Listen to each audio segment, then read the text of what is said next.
CHYM 96.7, it's the John Tesh Radio Show. My name is John Tesh with Intelligence for Your Life. Let's talk about the dopamine fast. Listen to this. Do the things that used to excite you and make you happy now feel stale and boring? Well, it may be time for a dopamine fast. This comes from UC San Francisco psychiatry professor, Dr. Cameron Seppa. First, let's talk about what dopamine is. It is a feel-good reward chemical that I'm always talking about, and we get a surge of it from things like eating delicious food, especially desserts, or exercising. And that burst of good dopamine energy makes us want to repeat the behavior. The problem is, we get a hit of dopamine from technology too. Don't miss this. It's why we can't stop looking at our phones. Every time we see a new notification pop up, we get a little squirt of feel-good dopamine. But now we end up so overloaded with dopamine that we become numb to it. That's where the dopamine fast comes in. It helps reset your brain so the dopamine surge we get from food, friends, or exercise will feel good once again.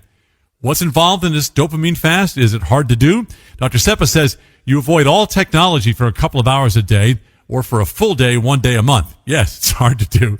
During that time, you don't eat any of your favorite foods or exercise. That's a dopamine fast. Dr. Seppa says that fast will be guaranteed to make you feel significantly happier when you resume normal activities again. IFYL. Intelligence for your life. And coming up, you want to be less likely to crash your car? Watch what you eat, because new research shows that drivers who load up on a few key foods are much more likely to be involved in an accident. I'll have the list next. This is CHYM 96.7, and I'm John Tesh. John Tesh with you. Let's make sure you're less likely to crash your car. Watch your diet. Really? Yes. New research showing drivers who load up on sugar, junk food, and processed meats like burgers, bacon, and lunch meats, they tend to have more traffic accidents. The 20-year study involved hundreds of truck drivers. Their eating habits were monitored, along with records of any tickets and accidents. The result? The drivers who ate mostly fried foods, they absolutely had more crashes.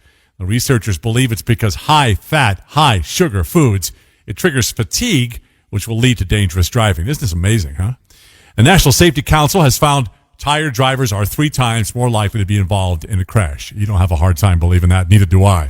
Now, although sugary foods do briefly boost alertness, the blood sugar dip that follows destroys a person's mood and concentration. Drivers with poor diets, they also had more traffic tickets. Researchers believe people who make risky food choices are more likely to make risky, aggressive moves behind the wheel. Tell us what you think. Facebook.com/John Tesh. Coming up, we'll talk about the happiest decade of our lives. What do you think it is? The 20s, 30s, our 60s, or 70s? The answer and the reasons why happiness peaks at this age are up next. CHYM 96.7. Listen on your smart speaker or CHYMFM.com. I'm John Tesh. So is there something we have to look forward to as we get older? Yeah, it's happiness, and lots of it. According to recent studies from AARP and National Geographic, we get a massive happiness spike in our 70s. In fact, The Atlantic calls it a measurable new life stage. Here's the data. Happiness seems to dip significantly in middle age, but then spikes again in our 70s as people find themselves with more free time and less stress. People in their 70s are also more satisfied with their relationships with friends and family. Over 80% of people in their 70s rated those relationships as excellent or at least very good. Also, the majority of adults in their 70s say they're optimistic about their futures, compared with only 40% of people in their 60s. Part of the happiness boost comes from the fact that our 60s can be a time of uncertainty. People are retiring and trying to figure out what the rest of their lives will look like. In our 80s, we may be having health problems associated with aging.